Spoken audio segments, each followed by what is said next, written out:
Everybody lies. Recently, I started re-watching the TV series House on Netflix. Probably the most famous quote and theme from the show is, "Everybody lies." As diagnosticians, Dr. House and his team had to use the data presented to them to find the truth about what was really happening with their patients. While surveys may be the voice of the customer, Dr. House reminds us that everybody lies. But we have access to other forms of data to inform us about what's happening with our customers. My guest this week is Craig Stoss, Senior Operations Manager at PartnerHero, and he believes organizations should use their customer support data to deliver the best possible experiences for customers. This week on Next in Queue, we discussed 4 types of customer data, the biggest challenge related to utilizing that data, quantitative versus qualitative data, next issue avoidance, and why product teams should be listening to support teams. Let's get to it.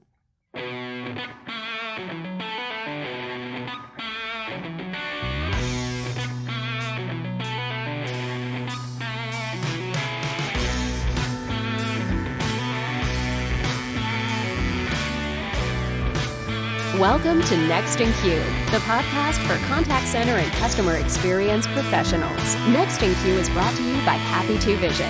Eliminate blind spots and see right through every conversation with Happy 2 Vision. Learn more at happitu.com. Now, here's your host, Rob Dwyer. Hey everyone, thanks for joining another episode of Next in Queue. Today, I'm joined by Craig Stoss. Craig, how are you? I'm very well, Rob. Thanks for having me. Welcome to the show. Before we get started on our topic today, which is about using support data, let's learn a little bit about Craig. First of all, where are you from? I'm based just west of Toronto, Canada. If anyone remembers the BlackBerry smart device, it was invented in a place called Waterloo, Ontario, and that is the city that I live in. So that is our claim to fame. And you are with PartnerHero, and we'll talk about that just a little bit. But how did you get into this business? Have you been in it your entire career?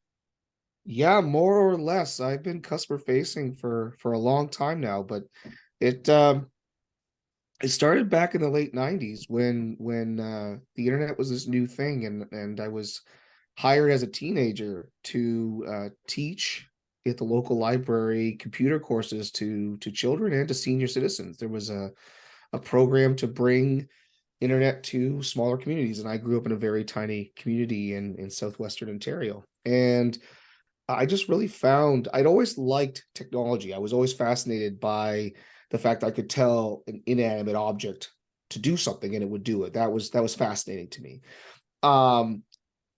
And then I learned to combine that technology with people, and so I went in through a computer science degree, and yeah, I can code and I have that background, but really what was fascinating to me was the process of technology, the way technology can aid in human interactions and those types of things, and went straight into support roles right outside of university and learned a lot about how to care for customers, and that turned into consultancy type work, so being right customer facing, and then blossomed into more leadership type roles and building out global teams, and that's what led me to PartnerHero. I've worked with outsourcers in the past, and PartnerHero is a fantastic company that really cares about the customer experience, about customer quality and ticket quality, and really embraces the whole idea of building strong global support organizations, and that's what really spoke to me. Yeah, I love that. Well, you and I met at the Support Driven Expo. I think we had connected over LinkedIn before that, but finally got a chance to meet in person.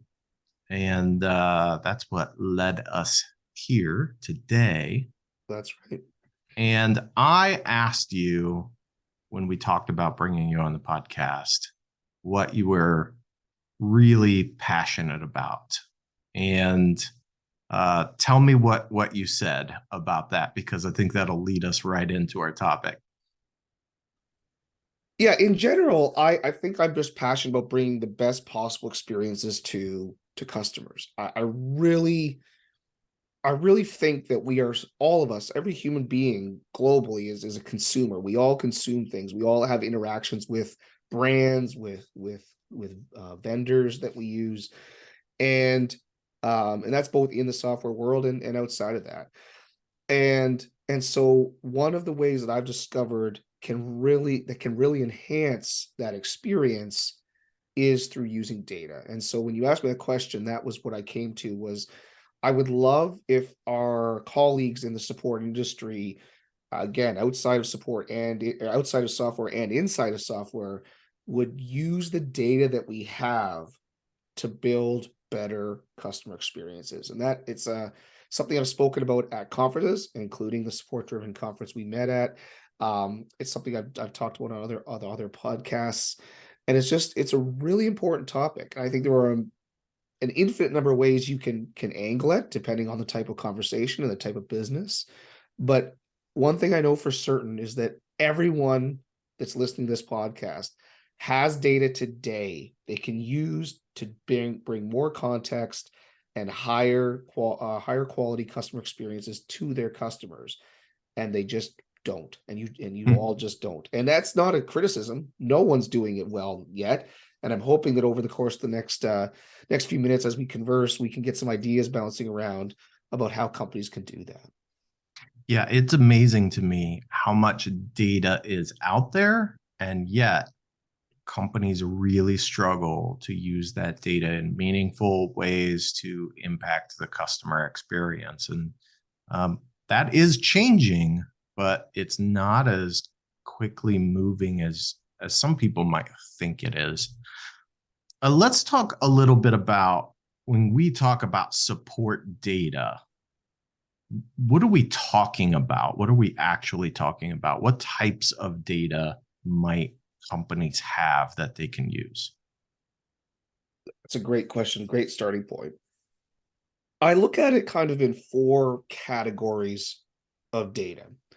So the first category is in the one that we're most familiar with, and the one we likely use the most is what I call the individual ticket data.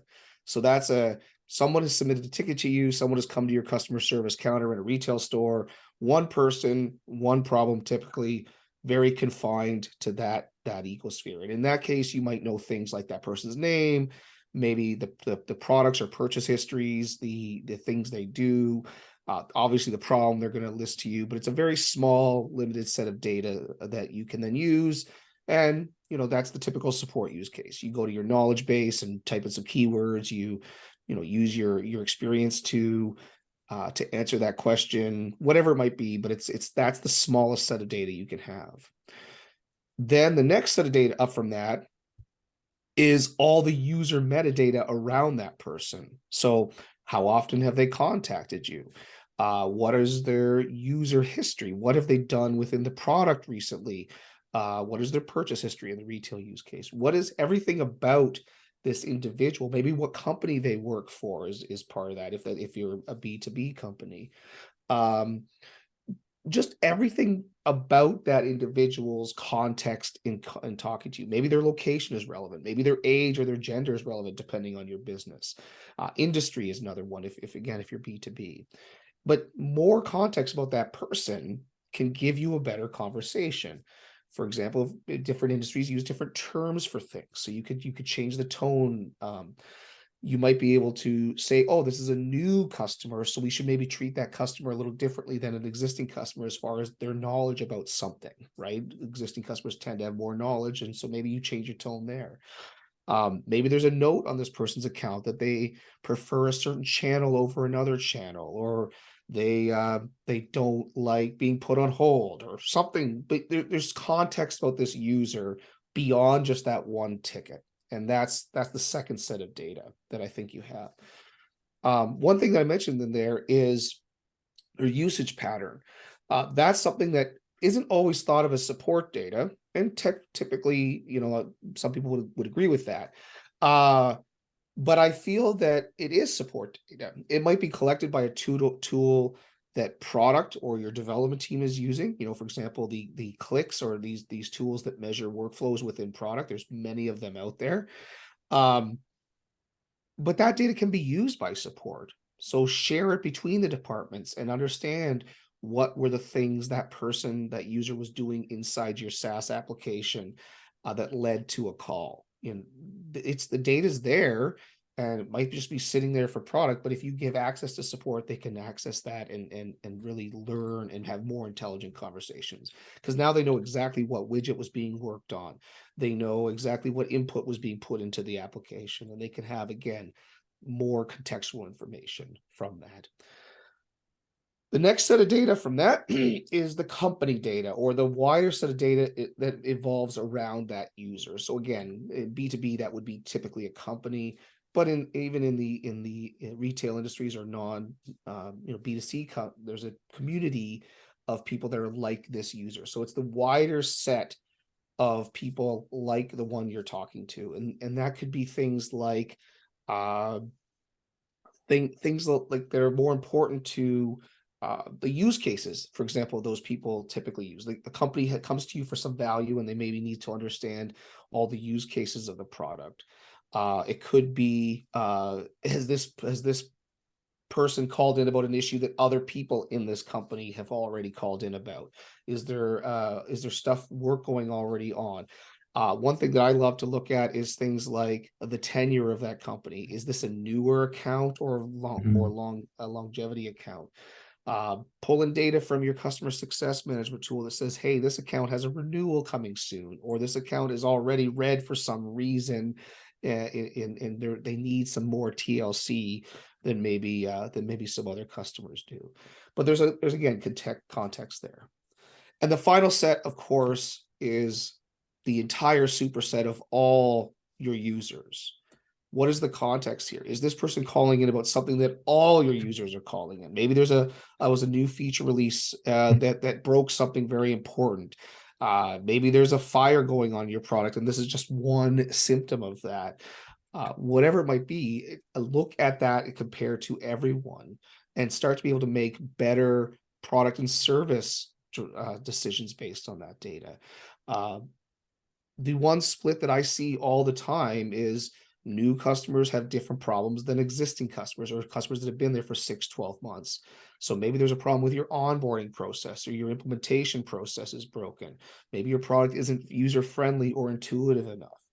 Those are things that you can look at in the holistic view and say, wow, yeah, based on tenure, I can see completely different problem sets, and that how do we make sure that those problems go away for each side of the 10 years. So those are the four kind of distinct types of data I see, and each of them maybe contain different systems.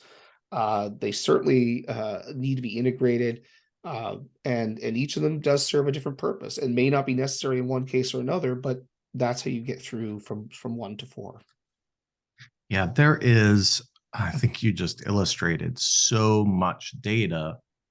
And part of the challenge that you also touched on is the variety of systems that we may be using and the visibility of that data, because a lot of the time that data is siloed in a system that a support team may not have access to. Yes, it exists, but that doesn't mean that it's visible to me or that I have that available. And those integrations can be really challenging, particularly as companies are using all these different disparate systems for different purposes.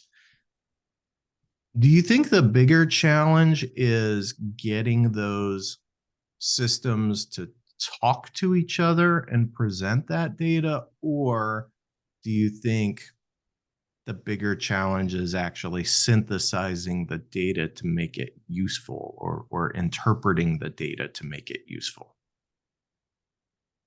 That's a really, really good question. I I would say that the integration piece is important in the sense that the easier this data is at hand within your ticket management tools, Zendesk, Salesforce, Customer, whatever tool you use, having that data in there, integrated and visible and accessible, makes things so much. There's less friction. There's less chances of losing track of what you're doing. There's less time to gather this data, so it's important. Is it required to do what I'm pitching here? I don't think so. I think the synthesis is more important from a let's get this thing started and let's figure out what we can do with it and then do the integration.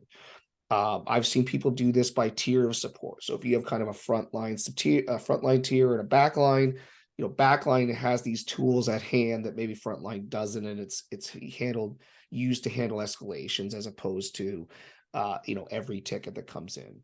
That's one way to start. So I would, when you say which is more difficult, I feel like what's more difficult is training and teaching your agents to understand that ecosphere of all the tools and why you would want to look at them. In the SaaS world or IoT space where data just constantly is being streamed into your servers, having them understand what a data warehouse is and when to access it. There's some really cool tools out there that now are a de-obfuscation layer, a clarity layer between a data warehouse and support, because what it does is organize the data in a way that support can use it but pulls in real time from your data warehouse. I think that's fantastic. Right, that is excellent that you could type in certain information and it gives you exactly what you would expect in a table form, pulling all the primary keys and everything in together. But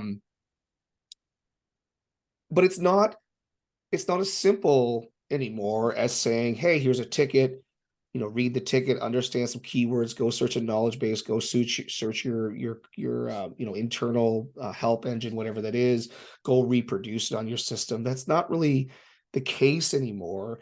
It's now understand how to find certain log files in the your Elastic backend. Go look at your data warehouse. Go look at a tool that measures the clicks and the inputs from your software, like a Pendo type tool. There's so much there that I feel like that's the biggest hurdle, is saying we're giving you access to this ecosystem of stuff, and we trust you to figure out when to use it, when it makes sense to use it. That I think is the biggest hurdle. And so that's the synthesis of it. It's what tools do we need and how do we get quick access to them to our people to be able to make use of them, and then building that trust that they know when to use those tools and when not to. Once that's done, and then the integration piece into your ticket tool, that's technologically more difficult. But once you know why someone's accessing all those tools, what queries to run and so exactly what needs to be in Zendesk. But the technical piece of Zendesk then gets more difficult, or whatever ticket management tool. Yeah. I mean, what I hear you saying, right, is that it's great to have all of the tools that you need in your toolbox, but the understanding of when I need to use a particular tool, what its function is, and how it will help me achieve something. I just think like, okay, maybe you're working on your car, right? And you've got all of these tools, and that's great. If hey, I need a socket wrench right now, and I need this size of a socket to accomplish whatever it is that I'm trying to do. And that's the difference between someone that has a garage full of tools and someone who's an actual mechanic, right? They know what to do with the tools. Could not agree more. That's a great analogy, because I know nothing about cars either. So it's a perfect analogy. I could have every tool in the world and I wouldn't know how to fix my car. So I do want to ask you about quantitative versus qualitative data, because I feel like there is an over-reliance sometimes on the quantitative data, the things that are very easy to measure. this person has contacted us X times before. This person has this much tenure as a customer, or this person drives X amount of revenue, or whatever the case it is, right? These things that are very simple to measure versus the qualitative data, which is difficult to measure. And it may be data that's captured within a conversation that is not so easy to just, include in a ticket diagnosis. Are companies missing the boat on using that qualitative data to make decisions? Yes. I mean, very short. The reason why even the examples you gave, the revenue, the number of calls per person, the reason why those are popular, it's the same as why CSAT and NPS are very popular. It's incredibly easy to measure, store, and aggregate and explain those numbers. Not that I'm saying that any of those numbers are invalid. I'm not dismissing those numbers, but it's rarely the whole story. And that's the piece that I think can change when I'm talking about adding more quantity of data to the stuff that you already have to get qualitative data. So, perfect example. My CSAT drops by 10% in a quarter, or something that draws notice, a big drop. What do you do about that today if that happens? Maybe you start a program on empathy, or maybe you shrink your first response time. More generic things, typically. But what if you had all this extra data, still might be considered quantitative, but it could be morphed into qualitative, that shows that your CSAT only dropped on a specific ticket type, or it only dropped by one of your global offices, and it dropped significantly for that office, but it lowered the average across the globe, or it was only dropped because of a widget that was broken during a product release, or something to that effect. If you know even just that one extra data point, that becomes more qualitative, because then you can be more precise on solving that problem. And so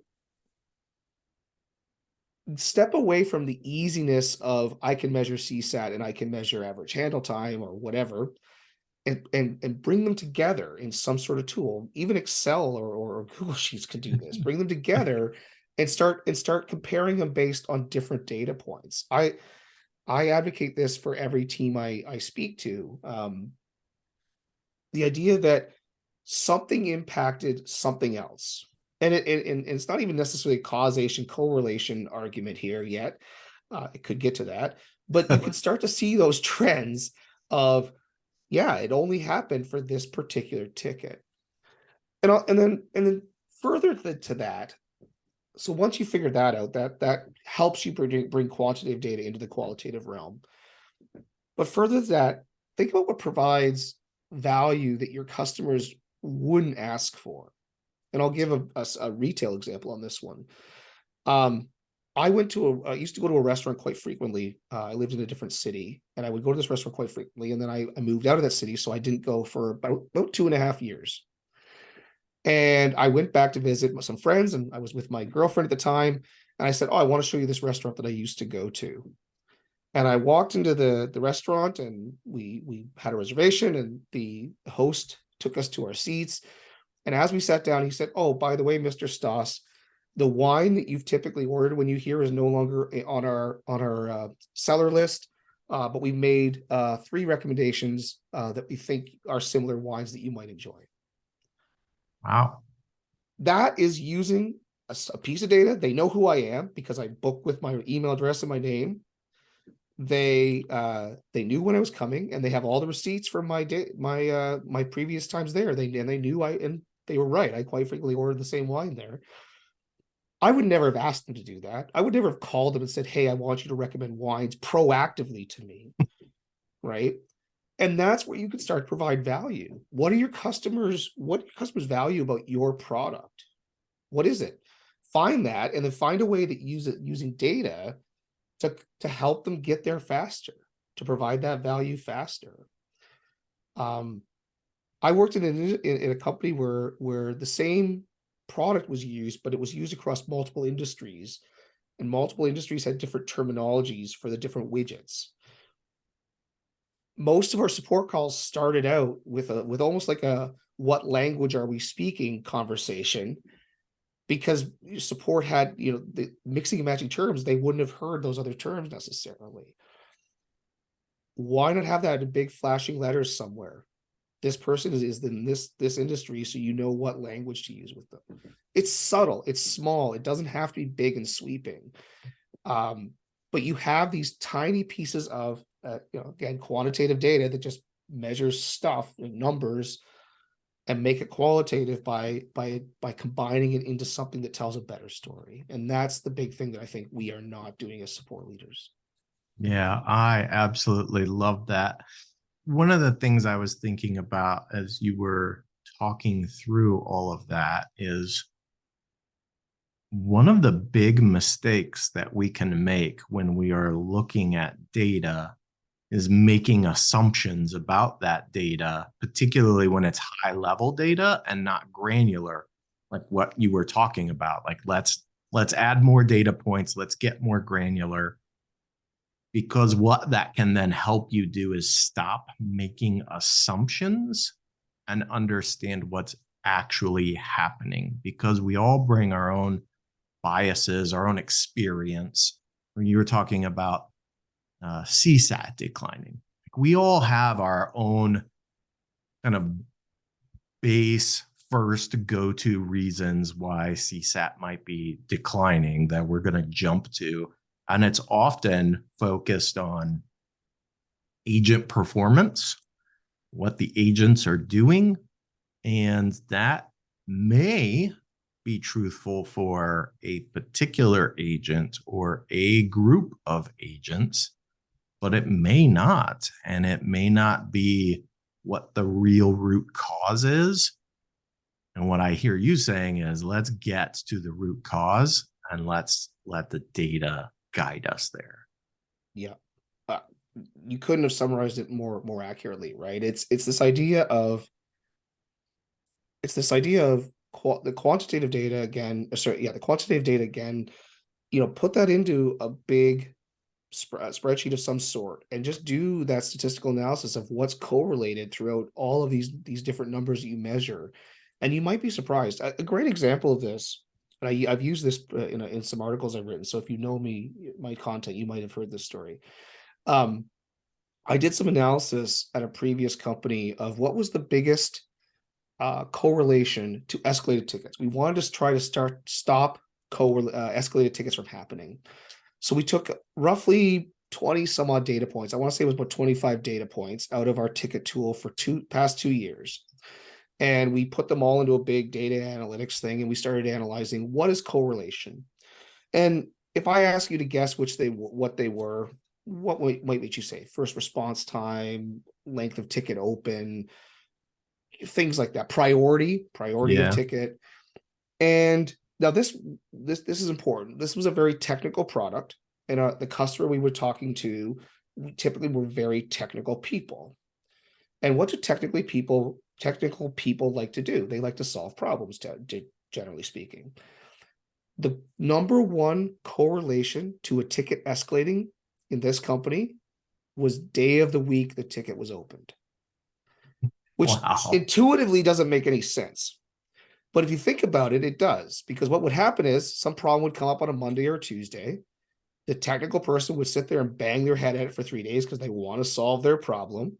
On Friday, they would get frustrated and be like, it's end of week, I can't figure it out. Here's support.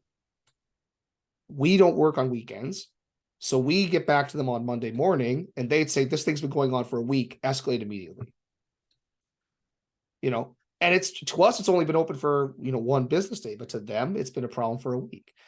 And so when you start to tell that story, all of a sudden you start to figure, well, maybe we need to overstaff a bit on Fridays Maybe we should start working on weekends. That was something we talked about, but maybe we should overstaff on Fridays a bit to get to those tickets faster and calm the person down, or whatever it might be. Or maybe we need to escalate tickets on Friday faster, even get them through the system faster, so we don't have the person demanding the escalation, which is clearly a bad customer experience.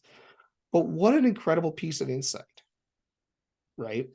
All of those other things were on the list: first response time, handle time, all those things you would expect to be on the list were there. But day of the week. And so it really helps you frame the conversation a bit more. It really helps you bring more context to what this person has experienced. Um, and that's important. That's what the customer experience is all about, is getting in the head of your customer without them necessarily having to specifically and explicitly tell you what's going on in their head, because sometimes they don't even know. They just Yeah. know. They Right. don't really express it that, hey, I'm mad that I've been working on this thing since Tuesday. They just want this thing fixed. That's all they want in the end. Yeah, customers aren't always going to give you all of the context either, right? Exactly. I mean, you have to sometimes figure out what that context is. And I think that's a great example.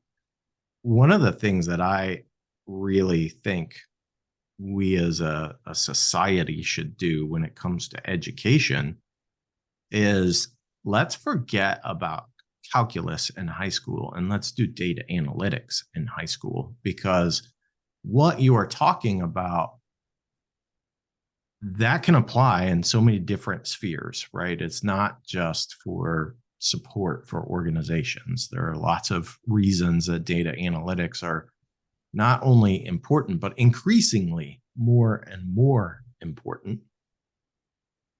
And I don't know that enough people are prepared to do that kind of analysis, even with simple tools. What's your take on that? You live in Canada, so there's a little bit of a difference there. I'm curious what your take is on that. It's a lot of perception is reality type conversations when it comes to that, right? It's the what I think I mean, something outside of support. What I might think is something that's frequent, or something that's expensive, or something that is annoying, is going to be different than what you do, or maybe different than the average. And that's fine, right? I don't mean, there's no reason why that is, but it's just one of those things that I again, going back to the conversation we had a second ago, where I say I'm not going to specifically go to, hey Rob, here's the list of things that I find annoying, that happen too frequently, that are too expensive. But it's going to matter in the general conversation of when you meet with your when you're doing support for these customers.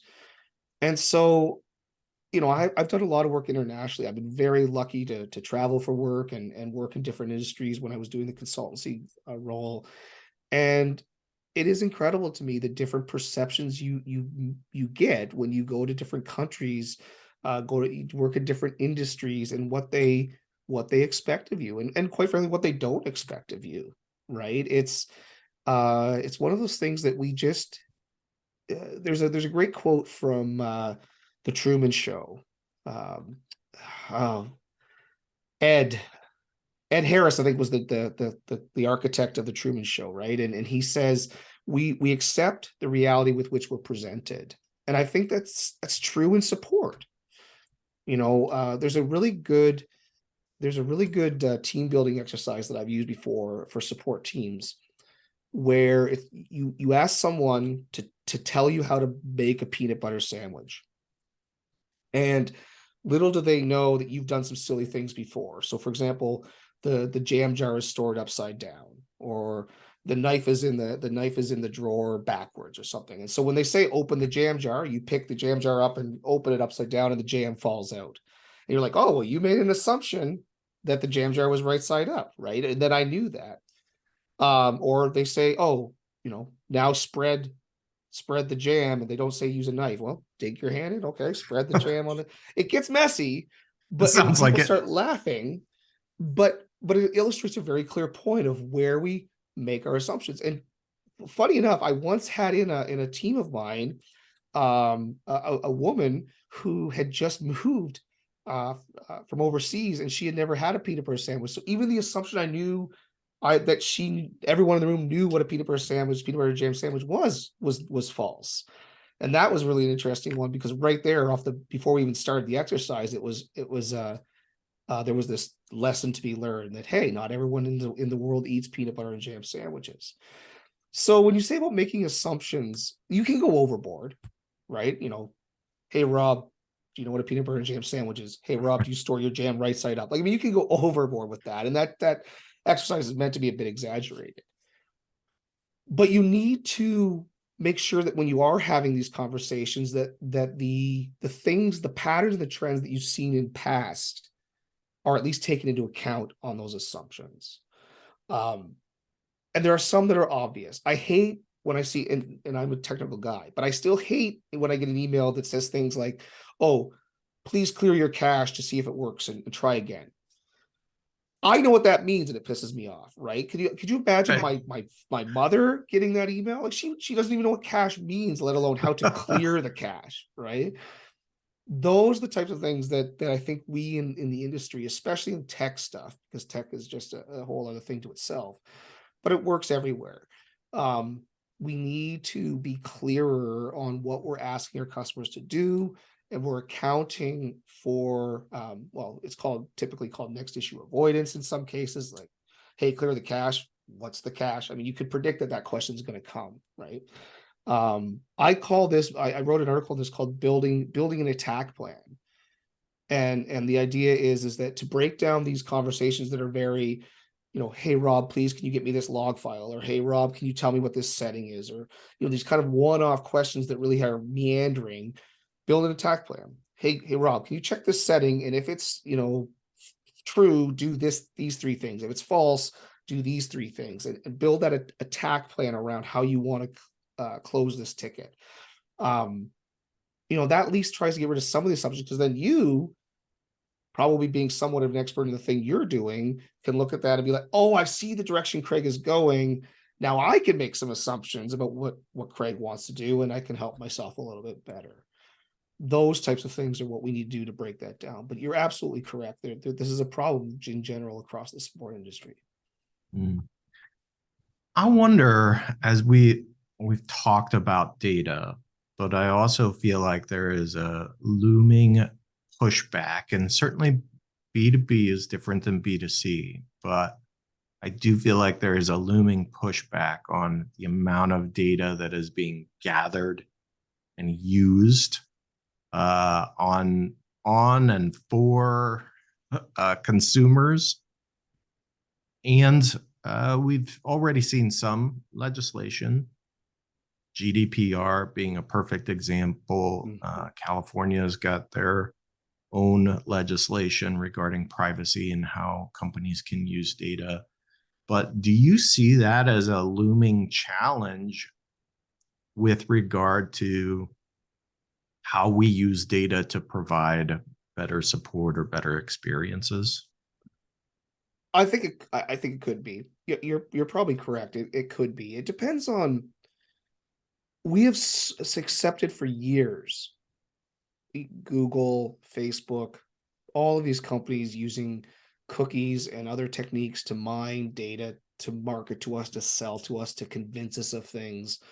Cambridge Analytica was an eye-opening experience for a lot of people, even people that were in that industry. And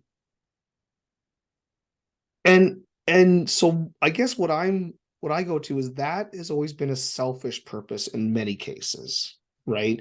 Facebook doesn't collect that to necessarily provide. They say it's to provide me with more relevant ads, but really that's just a selfish purpose for them, because then if it's relevant to me, then I'm more likely to buy it. So it's still selfish. Ideally I'd like to see no ads, right?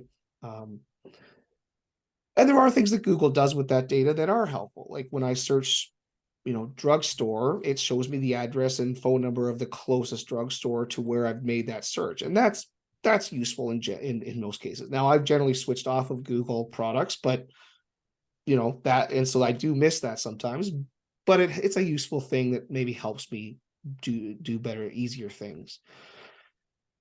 I think the difference within support is that the data, in most cases, the data that we're collecting is either offered freely to us, like through a survey, like a CSAT or NPS survey, or it's stuff that directly relates to the business that we're doing. It's not the exterior metadata about you. We don't care where you're sitting necessarily.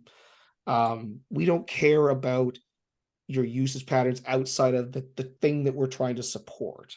Mm-hmm. And therefore, we're collecting it with the only sole purpose of trying to provide better value back to you.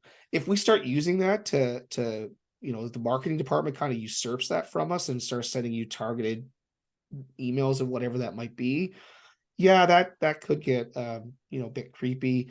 There is that famous story about Target knowing that a woman was pregnant before she did because of the certain buying patterns. That was a famous case study in data analytics a few years ago. There's all this stuff that, yes, you can take it and use it for selfish or nefarious reasons, I suppose. I don't think support would ever do that in its bubble. So it's more about how does support protect that data, and what is the minimum subset of data we need to be able to do those things that are useful to our customers. Could it eventually go away because of privacy rules and other exterior concerns? Yeah, I mean, it could, but in the end, maybe that benefits us all, and we all accept, hey, we accept to be slightly more inconvenienced because my privacy is important. I don't know if we're there yet, and I don't, quite frankly, I don't think, other than maybe the European Union, that our other governments are worried about that as a top priority, which is good and bad. We could debate that in another conversation. But it is an entire conversation in and Yeah. of itself, for sure. But it leads me to another question, and that is, are organizations not taking advantage of support data within other functions outside of support? And so if I do have all of this data, and we just mentioned, right, marketing emails, but is there a miss for some companies in that they're not using the data that is just there from all their customers when they are dealing with support? I think the two biggest places I see this problem, um, not so much on the marketing side. I see it in the product decision side. I feel like support should have a bigger voice in most product teams than they do today. Things like something very simple that every sport team can do today. This type of ticket on average takes this many minutes to handle, or this many hours to handle. The average salary of our sport team is X. That means annually this type of ticket costs us this much money. That much money is more than what it would cost you to actually fix this thing, whatever it is, to make it work properly or make it more user friendly. Therefore, the company overall would save money. That's not done near as much as it should. So that's the biggest one, that product should listen to support data to be able to make some product decisions that both benefit the customer, but also make the product more supportable and save the overall company money. And the second place that I see this gap is with people that run a true customer success program. So like with a customer success tool where they're keeping track of account health and account status and doing smart things on that side. Number of tickets, number of escalations, number of priorities, number of anything, the quantitative data, going back to that, feed that into your customer success tool so that that's part of the conversation. So when the account manager, when the success manager calls their client, they can say, oh, I see you've had an influx of tickets. Is there something that, is there something overall you want to talk about? Is this a training issue? Do we need to provide you some more training? Whatever, but you can have a more intelligent conversation on the success side. The focus on those tools is so often on renewal dates, late payments, bigger escalations, things that aren't really involving of the day-to-day support operations. And that's a big miss too, because it helps a customer. Or how about it stops an embarrassing experience where you call a customer and say, hey, hey, it's renewal time. And they're like, I'm not renewing. I've got 5, escalated support tickets open, or you haven't fixed 20 defects that I've reported. That's an embarrassing conversation to try to talk around that you don't even know that. Whereas customer success tools can easily store that and aggregate that stuff for you to have better conversations. So those would be the 2 spots that I would see really the need for support data to go out. There's many others. You're right. Marketing could use it. I'm sure sales operations could use it to learn a lot about usage patterns and things like that, how to sell. But those are the 2 biggest gaps I feel like are real customer experience gaps. Yeah, I wholeheartedly agree. One of the things that I feel like is always a struggle from it's not even just CX, right? It's customer experience. We're always trying to replicate at scale what we can do really easily when we don't have scale, right? So when I think about if you have a really small startup with a really small team and you're dealing with your customers, right? All of that information is probably readily available to everyone who interacts with the customer because there's so few people doing that you can have that really tailored, really personalized interaction and understanding. Oh, hey, I need to talk with so and so about renewing, but I know that they're still not happy about, this issue that came about last week that we haven't resolved yet. And so I can bring that into the conversation because I do know that when I start to scale, now all of a sudden that changes because my customers are interfacing differently with me, with the product, with support, whatever the case may be. And, ultimately, if we can use data to create an experience that is very similar to dealing with that startup, Yeah. that's when we're being successful with it. Yeah, you're correct. And the tools that are now available, and we haven't really touched on AI or machine learning or anything here, and rightfully so, because I don't think that's necessarily the solution. But there are tools out there that can do smart things like that. There are tools that can bring in signals from all over the place and aid support or aid success or whatever it might be. And that's helpful, and that helps scale. Like you said, it helps you do things that you used to do manually, automatically. And I don't think AI is the silver bullet here.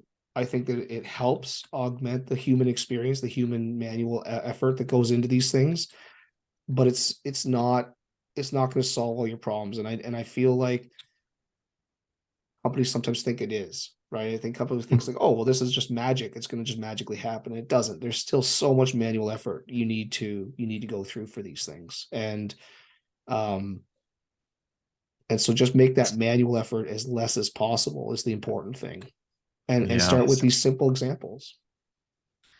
The other thing I wanted to ask you about is, do you think that the sheer volume of data that is available today, because we have so many different tools with which we can collect data, just makes that part of the challenge of making good decisions with data, because there's just so much to sift through that I just don't know where to start, or I don't know where it all is, or how to bring it together in a meaningful way, because there really is just a ton of data out there. Yeah, so that's a great question, in the sense that when I talk to people about support operations and building out a proper support ops team, the one thing that I say to them is pick a couple of use cases, 2 or 3, and do exactly what you just said. Find something you want to tackle, find out where that data exists, work to get that data, do whatever the analysis is, run a small pilot. Maybe it's an A/B test thing. Maybe it's a change across the board, and you measure certain business outcomes you want to look at.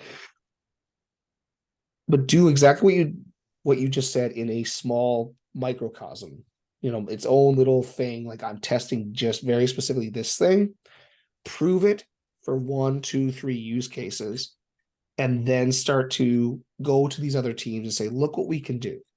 Look what we can do in these small use cases using data that you've given us access to. And then start to ideate from that. Oh, what other data do you think you have that could help us in this example? Or go, and you start to brainstorm. And that's when you start to expand. I feel if you went to your development team and said, I want access to the entire data warehouse to do stuff, they're probably going to say no.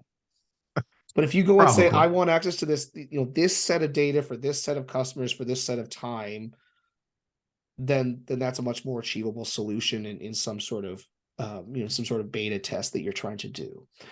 And once you show, hey, by using that data, we did this amazing thing. However you show it, whether it be metrics or money or whatever you might be measuring, then they start saying, oh, well, why don't I add this to the data set you have? And then this, and you slowly scale it up that way. Because you're right, the volume is insurmountable. It's probably terabytes, petabytes. I mean, it depends on your organization, but it's going to be voluminous, and it's not going to be. I used to work for a database company, and I would see some of these databases, and I'd be like, I know what you do because I'm supporting you in doing it, and I can't tell how this data maps together, right? It's just the way databases are, and they've gotten even more complex than then because we've got databases that aren't even relational anymore. So, so that's how I would answer that. I would say, don't look at it as an aggregate problem to start. Look at it as, here's a couple of things I want to do that I know what I want, and I just need to get that from whomever owns it, and then start to expand from there. Because it's overwhelming, and it's overwhelming to the individuals too. If you just went to a person and hey, you're a senior support person, you want to take on this cool project, here's terabytes of data, solve me a problem, it's not gonna go well, right? It's not focused enough. So start with the focused stuff and then move into some of the more generic models, because there are models out there where you can just say, based on metric 1, show me the tightest correlations of these 150 other things, or whatever you're trying to achieve. And Google Sheets will spit out some sort of report for you, right? Or data visualization tools will do that too. Yeah, speaking of the volume of data, I just saw that they've come out with 3 new prefixes in the metric system, solely because the numbers are getting so big as it relates to data that exists worldwide, that we didn't have names for these numbers. So we had to come up with, 3 new prefixes, right? That's 9 digits worth of prefixes that we had to come up with. So doesn't surprise me. It's mind-blowing, the amount of data that's out there. Yeah. So much good stuff that we've talked about. What's one little nugget that maybe we haven't touched on that you think is important for people to think about as it relates to using support data? I think the biggest nugget that I have to offer is, we focus so much on what our customers are explicitly telling us. We buy tools to analyze survey data.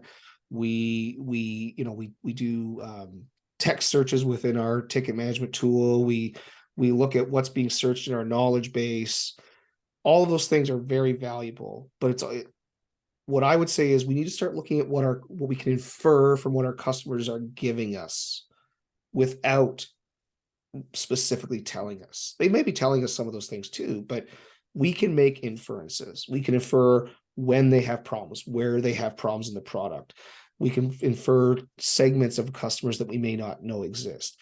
All the examples, or many of the examples I've given here, were things that the customers weren't telling us. They weren't going to tell us that they were escalating tickets open on Friday. I wouldn't have told my restaurant to tell me the wine proactively. All of these examples are based on things that you can infer that will give your customers a better experience based on what they're giving us versus what they're telling us. Yeah, that is fantastic. Craig, thanks so much for joining Next in Queue today. I Yeah, really, really appreciate it. absolutely. Thank you for having me. This was a great conversation. I really appreciate your time. Next in Queue is brought to you by Happy To and is produced by me, Rob Dwyer. If you enjoy this podcast, please by all means subscribe and or rate this podcast in iTunes or your favorite podcast app. But more importantly, please tell just one person about this podcast. Word of mouth is the best way for people to discover new content. As always, thanks for listening.